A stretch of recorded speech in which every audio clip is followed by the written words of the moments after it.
अदालत जो फ़ैसिलो इहो आहे त असांजो केस ॿुधियो वञे। हाज़िर असां त पहिरें ॾींहं खां आया आहियूं पंहिंजे केस ॿुधाइण जे लाइ। जेको बि डिसीजन आहे असांखे अखियुनि ते ऐं केस हलंदो त असां पंहिंजे केस खे डिफेंस कंदासीं। ऐं ताणी फ़ैसिलो को बि इहो न ॿुधायो वियो आहे त असां ॾोही आहियूं या न आहियूं। इहो ॿुधायो आहे त असांखे हिन केस में ॿुधो वेंदो।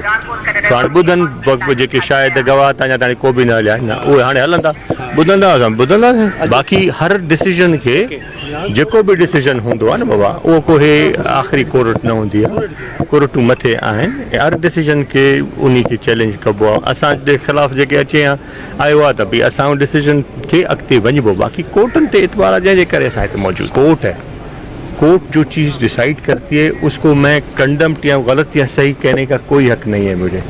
वो कोर्ट डिसाइड, इससे ऊपर वाली कोर्ट में जाने का हमें हक है तो हम उसमें जाएंगे। ॾिसो न, हिन महिल ताणी बि असांखे जॉइन करे ॿुधण जी ॻाल्हि कई वई आहे। तो असांखे जॉइन कयो अथनि, असांखे ॿुधंदा, तो असांजा एविडेंस बि हलंदा, असांजा शाहिदनि जा बि गवाह हलंदा। अञा ताईं त न को शाहिद, न को गवाह, न का अहिड़ी ॻाल्हि कान थी आहे न। उहो जेको कुझु आहे उहो थियो आहे। हिन महिल असांखे जॉइन कयो अथनि इन केस में, वेल एंड गुड। सरखंदे कोर्ट जो हर फ़ैसिलो क़बूल आहे। बाक़ी उनखे अॻिते चैलेंज करिणो आहे, उहो त ॾिठ ज़माने जो कमु आहे, हर माण्हू खे हक़ु आहे। हाई कोर्ट बिल्कुलु, हाई कोर्ट, सुप्रीम कोर्ट जिथे आहे उन तारीख़ में वेंदासीं डिफरेंट। छो तव्हां साम्हूं आहे न, अॻे बि त इहो ईअं ई थी, सुप्रीम कोर्ट खां मोटी हिते था अचो। सो हर केस खे हलण जे लाइ, हर केस खे अॻिते हलण जे लाइ हर माण्हू जो हक़ु आहे। उन खे हक़ सां हलिबो न।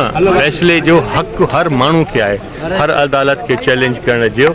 हीअ को आख़िरी अदालत न आहे। सो अॻिते बि थींदो त अॻिते बि वेंदासीं।